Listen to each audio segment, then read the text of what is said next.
எமக்காய் ஒதுக்கி எங்கள் அழைப்பை ஏற்று ஊக்கமும் ஆக்கமும் அளிக்க பறந்து விரிந்த மனம் கொண்டு எங்கள் விழாவில் கலந்து கொள்ள வருகை புரிந்திருக்கும் அவையோர் அனைவருக்கும் எங்கள் சிறந்தாழ்ந்த வணக்கங்கள்.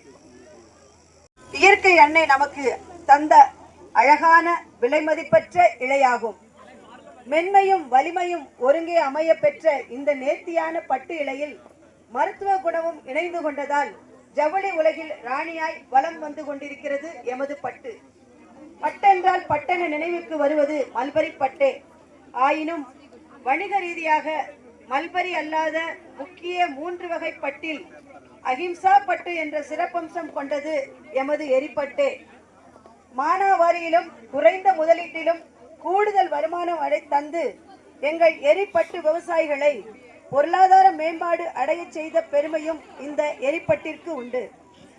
இத்தனை மேன்மை தங்கிய எரிப்பட்டு உற்பத்தி குறித்த விழிப்புணர்வை ஏற்படுத்தவும் எரிப்பட்டு விவசாயிகளை ஊக்கப்படுத்தி நிலையான வளர்ச்சி அடைய செய்யும் நோக்கத்துடனும் இன்று எரிப்பட்டு விவசாயிகளுக்கான வேளாண் அறிவியல் திருவிழா எரிப்பட்டு புழு விதை உற்பத்தியில் தனக்கென தனி முத்திரை பதித்துள்ள ESSPC இந்த மையத்தின் வளாகத்தில் நடைபெற்று கொண்டுள்ளது என்பதை மகிழ்வுடன் தெரிவித்துக் கொள்கிறோம்.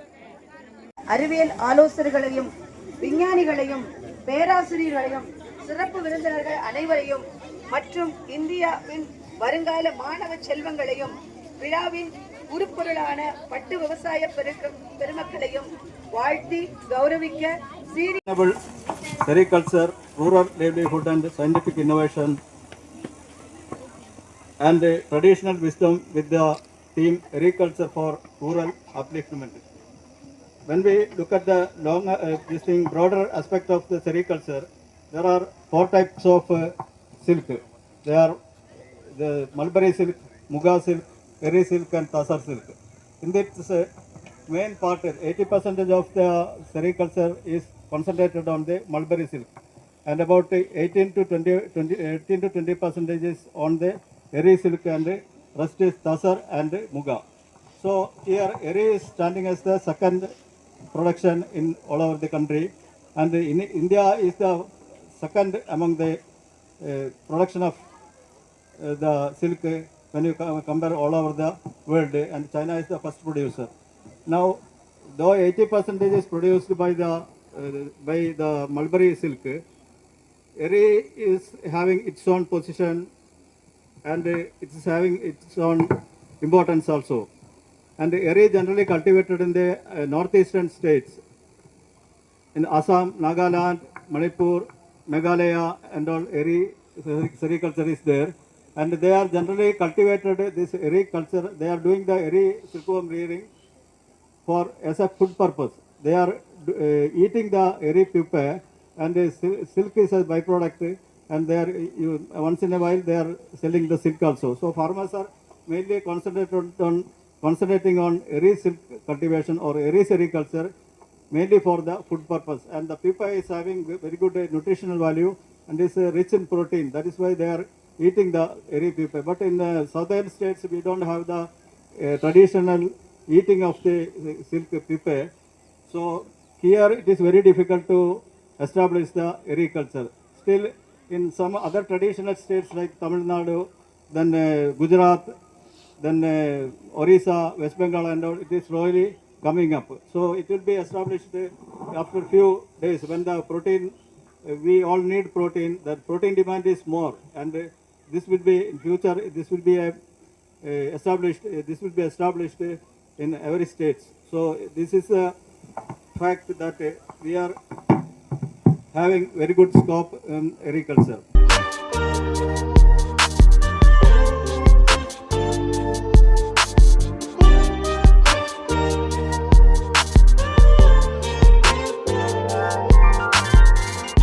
இந்த ப்ரோக்ராம் ஆக்சுவலாக வந்து it is being organised by doctor Manthuramurthy அவர்கள்.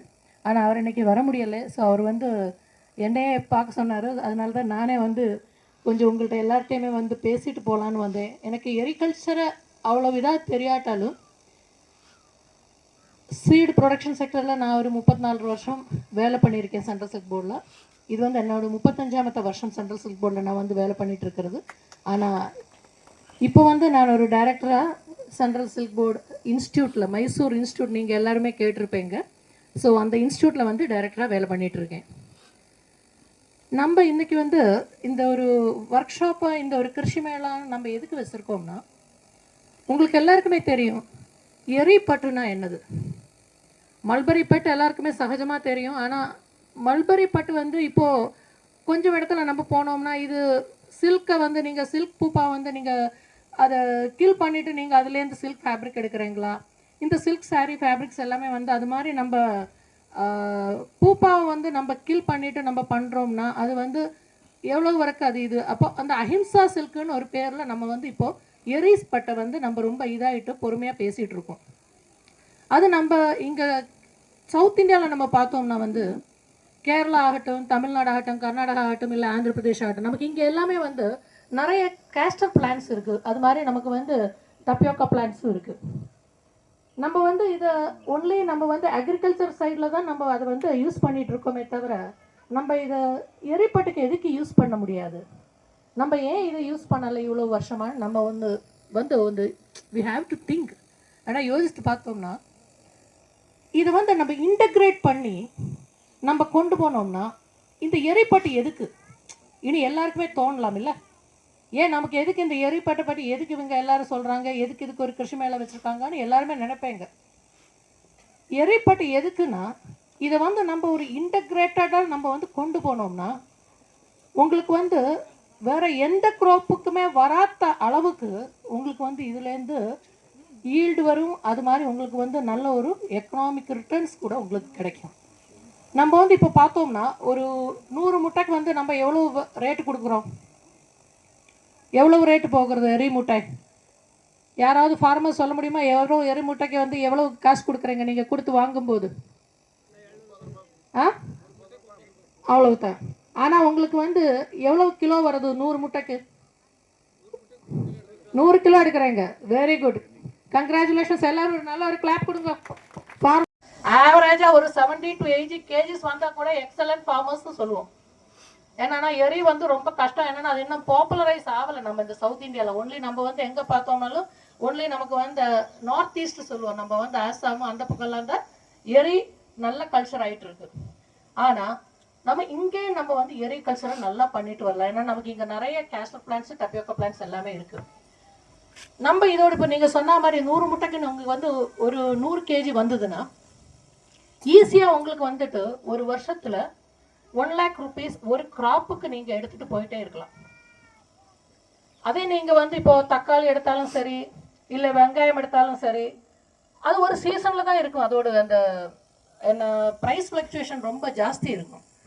ஒரு சீசனில் வந்து நல்லா போயிட்டு இருக்கும், இல்லைன்னா அது வந்து சடனாக கம்மி ஆகிடும். ரேட் வந்து சடனாக கம்மி ஆகிடும். இல்லை சப்போஸ் தக்காளி வந்து 1 கிலோ நமக்கு எவ்வளோ போகும், 30 ரூபா போகும் வச்சுக்கோ. ஆனால் அது வந்து எல்லா சீசன்லேயுமே எல்லா கிராப்புக்குமே வந்து அது மாதிரி போகாது. சடனாக வந்து 10 ரூபாய்க்கு வந்துடும். இல்லை நம்ம வெங்காயம் எடுத்தோம் வச்சுக்கோ, எவ்வளோ போகும், ஒரு 100 ரூபா போகும் வச்சுக்கோ 1 கிலோக்கு. ஆனால் ஒரு வாட்டி என்ன ஆகிடும், அது கூட ஒரு 30 ரூபாய்க்கு வந்துடும். ஆனால் நீங்கள் வந்து இந்த எரிப்பட்டை வந்து நீங்கள் பயன்படுத்தினா கண்டிப்பாக உங்களுக்கு வந்து ஒரு கிராப்பில் வந்துட்டு உங்களுக்கு ஈல்டு கம்பல்சரி நிறைய தான் வரும். மினிமம் வந்து 70 to 80 kgs வரவே வரும். இன்னும் நல்லா நீங்கள் வந்து பண்ணிட்டேன்னா உங்களுக்கு 100 முட்டைக்கு 100 கிலோ கூட நம்ம எக்ஸலன்ட் ஃபார்மர் சொல்லியிருக்காங்க, அது மாதிரி நல்லா வரும். அந்த அதிமான் குழுமத்தினுடைய உறுப்பு கல்லூரிகளில் இது ஒரு முக்கியமான கல்லூரி. இது வந்து அத்திமுகம் கிராமத்தில் சூளகிரியிலிருந்து ஒரு 15 கிலோமீட்டர் தூரத்தில், ஒசூர்லேருந்து ஒரு 18 கிலோமீட்டர் தொலைவில் இந்த கல்லூரி மிக ஒரு நல்ல ஒரு வேளாண் சூழ்நிலையில் அமைந்துள்ளது. அது வந்து நம்மளுடைய புகழ்பெற்ற தமிழ்நாடு வேளாண்மை பல்கலைக்கழகம், கேள்விப்பட்டிருக்கீங்களா? தமிழ்நாடு வேளாண்மை பல்கலைக்கழகம் கோயம்புத்தூர், அதனுடைய ஒரு சார்பு கல்லூரி, அஃபிலியேட்டட் காலேஜ். அது மட்டுமல்ல, இந்திய வேளாண் ஆராய்ச்சி கழகத்தினுடைய அங்கீகாரம் பெற்ற ஒரு கல்லூரி. இப்போது 10வது ஆண்டில் அடியெடுத்து வைத்து வீறுநடை போட்டு நடந்து கொண்டிருக்கின்றது. இங்கே வந்து நாங்கள் பிஎஸ்சி ஹார்ன்ஸ் அக்ரிகல்ச்சர் அந்த டிகிரி ப்ரோக்ராம் வந்து மாணவர்களுக்கு சொல்லிக் கொடுத்து கொண்டிருக்கின்றோம். இதுதான் அதை பற்றின ஒரு சுருக்கமான விவரங்கள். இப்போது இந்த மண்டியல் விஞ்ஞானிகளுக்கு வந்து ஒரு பொதுவான நன்மை என்ன அப்படின்னா, எந்த பயிராக இருந்தாலும் எங்களுடைய ஆலோசனை கிட்டத்தட்ட ஒன்றே தான். அது வேளாண் பயிராக இருக்கட்டும், இல்லை தோட்டக்கலை பயிராக இருக்கட்டும், இல்லை இப்போ உங்களுடைய எரிபட்டு வளர்ப்பினுடைய அஃப்கோர்ஸ் எரிபட்டு வளர்ப்புக்கு வந்து நீங்கள் ஆமணக்கு, மரவள்ளிக்கிழங்கு மற்றும் பப்பாளி இந்த இலைகளை வந்து நம்ம பயன்படுத்துகிறோம். அதே போல் இல்லை பொதுவான பட்டு இப்போ மல்பெரி, இப்போ எந்த பயிராக இருந்தாலும் ஒரு மண்ணியல் விஞ்ஞானியாக நான் சொல்லக்கூடிய ஒரு முக்கியமான கருத்து என்னவென்றால், நம்ம எல்லாருமே இப்போது வெளியீடுகள், மீடியா, டிவி எல்லா இடங்கள்லேயும் சொல்ல வேண்டியது என்னென்னா, மண் நலத்தை பாதுகாக்க வேண்டும், மண் வளமாக இருக்க வேண்டும். ஏன்னா அதுதான் ஆதாரம், அடிப்படை ஆதாரம் வந்து மண்ணும் நீரும். இப்போ விவசாயமாக இருந்தால் பாசன நீர், நமக்கு பொதுவாக மக்களுக்கு வந்து குடிநீர். ஸோ அதுக்கு மேலே காற்று, இது எல்லாமே வந்து ஒரு மாசுபாடு இல்லாமல் ஒரு சுத்தமாக ஒரு சீதோஷ்ணமாக இருந்ததுன்னா எந்த பயிரும் நன்றாக விளையும். அதில் வர்ற இந்த பொருட்கள் வந்து உங்களுக்கு ஒரு நல்ல ஒரு ஆரோக்கியத்தை கொடுக்கும். ஏன்னா ஒன்று நம்ம வந்து மனித குலத்துக்கு வந்து அது உணவாக இருக்கும், இல்லைன்னா எங்கே போகும் நம்ம விலங்குகளுக்கு, இல்லைன்னா நம்மளுடைய பட்டுத்துறையில் வந்து நம்மளுடைய பட்டுப்பூச்சி வளர்ப்புக்கு அதுதான் உணவு. மதிய வணக்கம். மேடையில் வீட்டிருக்கும் இயக்குனர், பேராசிரியர்கள், உதவி இயக்குனர்கள், உழவர்கள், மத்திய பட்டு வாரிய அதிகாரிகள், அலுவலர்கள் மற்றும் மாணாக்க செல்வங்கள் அனைவருக்கும் மதிய வணக்கம். எல்லாரும் ஜோரா ஒரு முறை கை தட்டலாங்களா? இன்னும் கொஞ்சம் பின்னுக்கெல்லாம் கொஞ்சம் சத்தமே வரமாட்டேங்குது, கை தட்டுறதுலேயே சத்தமே இல்லை. ஓகே, இங்கே வந்து இப்போ நான் உங்களுக்கு பட்டு விவசாயம் பற்றி உங்களுக்கு அனைவருக்கும் எல்லாருக்குமே தெரிஞ்சிருக்கும். இதில் நான் ஒன்று தெரிஞ்சுக்க விரும்புகிறது, இங்கே எத்தனை எரி பட்டுப்புழு வளர்க்குற விவசாயிகள் இருக்கிறீங்க, மல்பரி பட்டுப்புழு வளர்க்குற விவசாயிகள் இருக்கிறீங்களா அப்படின்றது மட்டும். ஏன்னா நான் அதுக்கு தகுந்த மாதிரி நான் உங்கள்கிட்டயே பேச முடியும். எரி பட்டுப்புழு வளர்க்குறவங்க எத்தனை பேர் வந்திருக்கிறீங்க? மல்பரி ஓகே, சரி. ஐயா வந்து சொன்னாங்க 100 முட்டைக்கு 100 கிலோ கூட எடுக்கிறீங்களா? மல்பரியிலையா எரியிலைங்களா? எரியில என்ன ரேட்டுக்கு விற்கிறீங்க? இங்கே சீடுக்கு கொடுக்குறீங்களா இல்லை வெளியே மார்க்கெட் எதுவும் இல்லையே? சீடுக்கு தான். ஓகே. ஏன் நம்ம வந்து இப்போ வடகிழக்கு மாநிலங்கள்லாம் வந்து எரி பட்டுப்புழு ரொம்ப சிறப்பாக போயிட்டு இருக்குது. ஏன் நம்ம தமிழ்நாட்டிலையோ அல்லது வந்து தென்னிந்தியாவிலையோ இது சிறப்பாக போகலை? இதற்கான காரணம் என்னன்றது வந்து எல்லாருக்கும் தெரியுமா? நிறைய பேருக்கு தெரிஞ்சிருக்க வாய்ப்பு இல்லை. ஏன் அப்படின்னு பார்த்தீங்கன்னா, இப்போ மல்பரி பட்டுப்புழுனா அந்த புழுவனுடைய புழு உள்ளுக்க வந்து கூட்டுப்புழு இருக்கு இல்லைங்களா? புழு முட்டையிலேருந்து புழு வருது, புழுவிலேருந்து புழு வந்து ஒரு 20 நாள் 22 நாளைக்கு வரைக்கும் இலையை சாப்பிட்டு, மல்பரி இலையோ அல்லது வந்து கொட்டமுத்து செடி, குச்சிக்கிழங்கு இந்த மாதிரி இலைங்களை சாப்பிட்டுட்டு அது வந்து கூடு கட்டுது. இப்போ மல்பரி கூடு கட்டுறது வந்து மல்பரி பட்டு வந்து தான் இன்றைக்கி நம்ம காஞ்சிபுரம் பட்டு, ஆரணி பட்டு அப்படின்னு அது வந்து விலை உயர்ந்த பட்டாக வந்து நம்ம வந்து கருதுகிறோம். அதே மாதிரி எரி பட்டுப்புழு எடுத்துக்கிட்டிங்கன்னா, எரி கூடு இன்றைக்கி இந்த பொருட்காட்சியிலலாம் எல்லாம் வச்சுருக்காங்க. தெரியாதவங்களுக்கு பொருட்காட்சியில் எரி கூடுலாம் வச்சுருக்காங்க. அது அஹிம்சா பட்டு அப்படின்னு வந்து இது வரைக்கும் எல்லாருமே சொல்லிட்டு இருந்தாங்க, எல்லாருக்கும் தெரியும். இப்போ மல்பரி பட்டுனா அதை தண்ணியில் போட்டு அது வந்து அந்த தண்ணியில் போட்டோம்னா உள்ளுக்கு உள்ள கூட்டுப்புழு வந்து செத்து போயிடும். அப்புறம்தான் அதுலேருந்து நூல் எடுப்பாங்க. ஆனால் நம்ம எரி பட்டுப்புழு என்ன ஆகும், நம்ம கையிலேயே பிரித்து எடுத்து உள்ளுக்கு உள்ள கூட்டுப்புழுவை கொல்லாமலே நம்ம வந்து எடுத்துக்கலாம். அதனால தான் இது வந்து அஹிம்சா பட்டு. அதாவது வந்து ஒரு உயிரை வந்து நம்ம சாகடிக்காமல் நம்ம வந்து எடுக்கிறதுனால தான் இதுக்கு பேர் வந்து அஹிம்சா பட்டு. இன்று நடக்கக்கூடிய இந்த விழாவிற்கு சிறப்பு விருந்தினராக என்னை அழைத்த இயக்குனர் அவர்களுக்கு முதலில் என்னுடைய நன்றியை தெரிவித்துக் கொள்கிறேன். இந்த விழாவில் கலந்துக்கிறதுல ரொம்ப மகிழ்ச்சி. நாங்கள் எங்கள் கல்லூரியில் நடக்கிற விழாக்கள் வந்து இந்த மாதிரி இருக்காது.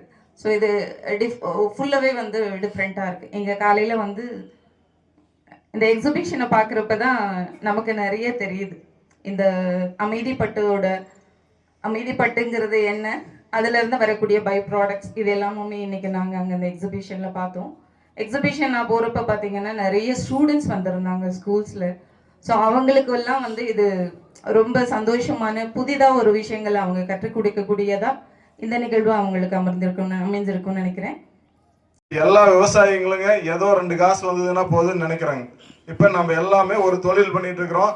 ஒன்றும் இல்லை, குச்சிக்கிழங்காகட்டும் இல்லை கொட்டமுத்தாகட்டும், ஆமனுக்கு ஏதோ ஒன்று பயிர் பண்ணாலும் முன்னாடி என்ன சொல்லுவாங்க, பார்க்காத பயிர் பால் அப்படிம்பாங்க. ஆமணக்குக்கெல்லாம் ஒருத்தரும் போய் பார்க்க வேண்டியது இல்லைங்க. விதைச்சிட்டு வந்தோம்னா போதும், அது வாட்டுக்கு மழை வந்ததுன்னா முன்னாடியெல்லாம் வந்துருங்க. இப்போ இது வெறும் ஆமணக்கில் மட்டும் காசு வந்ததுன்னு வச்சுக்கோங்க, அது ஒரு பகுதிங்க. இந்த இலை எடுத்து போட்டு பட்டு புழு வளர்த்தோம்னு வச்சுக்கோங்க, இதில் காசு வந்துன்னா என்ன வேண்டாம்னா சொல்ல போகிறாங்க. போட்ட முட்டு விலையாவது ஆகும் இல்லைங்க, கரெக்ட் தானேங்க? 10 ரூபா ஆச்சா கிடைக்குதுங்க, வேண்டாம்னு சொல்லுவாங்களா? சொல்லுங்க. இன்னைக்கு இருக்கிற காலகட்டத்தில் விவசாயிகள் வந்து கணக்கு பார்த்து விவசாயம் பண்ணோம்னா நல்லா பொழைச்சிக்கலாங்க. ரிப்போர்ட் சொல்றது எல்லாமே சைனாக்காரன் தான் சொல்றோம், சரிங்களா? ஸோ ஃபர்ஸ்ட் கண்டுபிடிச்சிட்டாங்க. அது எப்படி கண்டுபிடிச்சாங்க? அதாவது ஒரு புழுங்கிறது என்னன்னா நம்மள மாதிரி தான், குழந்தையா இருக்கும், அடுத்து வாலிபம், அடுத்து ஏஜ், இந்த மாதிரி 3 நம்ம வயசு மாதிரியே தான். அது முட்டை விடும், புழுவா மாறும், பூண்டு புழுவா மாறும், பூண்டு புழுவோட அதுக்கப்புறம் அது பறந்து போகும். இதுல என்னன்னா முட்டையும் பூண்டு புழுவும் வந்து அசைய முடியாது, ஒரு இடத்துல இருந்தா அப்படியே தான் இருக்கும். அப்போ இயற்கையிட்ட இருந்து பாதுகாக்கணும். அதை பாதுகாக்கிறதுக்காக பூண்டு புழுவை சுத்தி ஒரு லேயர், ஒரு பாதுகாப்பு. மழை தண்ணி வருது, வெயில் அடிக்கி, அதுக்கப்புறம் பறவைகள் வருது, இவங்கிட்ட இருந்தெல்லாம் பாதுகாக்கிறதுக்காக இயற்கையா கொடுத்த ஒரு நன்கொடை தான் இந்த பட்டு நூல். இது வந்து பார்த்தா அப்படின்னா ஸோ ரொம்ப ஹாப்பி இதில் கலந்துக்கிறதுல. ஸோ 1 2வது வந்து பார்த்தா அப்படின்னா இந்த மாதிரி நிறைய வந்து பார்த்தா எக்ஸ்பீரியன்ஸான சயின்டிஸ்ட்டை வந்து சந்திக்கிற வாய்ப்பு கொடுத்த இறைவனுக்கு ஒரு நன்றி. ஸோ அதே மாதிரி உங்களை மாதிரி பல்தரப்பட்ட நிறைய பேர் இங்கே குழுமி இருக்கிறீங்க. ஸோ கல்லூரி மாணவர்கள், அதே மாதிரி பேராசிரியர் பெருமக்கள், அதே மாதிரி முதல்வர்கள், ஸோ உங்கள் அனைவருமே சந்திக்கிறதுல ரொம்ப ரொம்ப ஹாப்பி. இந்த ஈரிப்புழுவில் வந்து பார்த்தா அப்படின்னா நிகர வருமானம் அப்படிங்கிறது உறுதி, அதில் எந்த விதமான மாற்று கருத்தும் இல்லை. ஸோ அதே மாதிரி வந்து பார்த்தீங்க அப்படின்னா நம்மளால் ஈஸியாக வந்து பார்த்தா அப்படின்னா ரீரிங் சைடை கன்ஸ்ட்ரக்ஷன் பண்ண முடியும். ஸோ அதே மாதிரி வந்து பார்த்தா அப்படின்னா ஈரிப்புழு வந்து வளர்க்க நம்மளால் முடியும். ஸோ மருந்தடிப்பு அப்படிங்கிறது மிக எளிது, கிருமி நீக்கமும் ரொம்ப எளிது தான், இதில் எந்த விதமான மாற்று கருத்தும் இல்லை. ஸோ அதே மாதிரி வந்து பார்த்தா அப்படின்னா இந்த ஆமணக்கில் வந்து பார்த்தா அப்படின்னா நீங்கள் இலையை வந்து பார்த்தா அப்படின்னா நீங்கள் இந்த புழுவுக்கு பயன்படுத்தலாம். அதே மாதிரி வந்து பார்த்தா அப்படின்னா அந்த விதைகளை வந்து பார்த்தா அப்படின்னா நீங்கள் ஆயிலுக்கு பயன்படுத்தலாம். ஆனால் அதில் ஒரே ஒரு இஷ்யூஸ் என்ன அப்படின்னா மார்க்கெட்டில் வந்து பார்த்தா அப்படின்னா நீங்கள் மார்க்கெட்டைஸ் பண்ணினீங்கன்னா கண்டிப்பாக வந்து பார்த்தா தமிழ்நாட்டுக்கு இதுக்கு ஒரு இடம் உண்டு. ஸோ தமிழ்நாடு அரசின் சார்பாக வந்து பார்த்தா இந்த உறுதிமொழி அளிக்கிறேன். ஸோ அதே மாதிரி சார் நீங்கள் சொன்னீங்களா சார், பெஸ்ட் எஸ்டாப்ளிஷ் ஆர்கனைசேஷன் எங்கள்கிட்டலாம் இருக்குது சார். ஸோ எங்கள் ஸ்டேட்லேயும் இருக்குது, எங்கள் சென்டர்லேயும் இருக்குது. ஸோ அதனால் வெல் எஸ்டாப்ளிஷ்டு செக்டார் ட்ரைனிங்க்கு உண்டு சார். நன்றி.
எல்லா விதமான தொழிலும் செஞ்சோம் விவசாயத்தில்.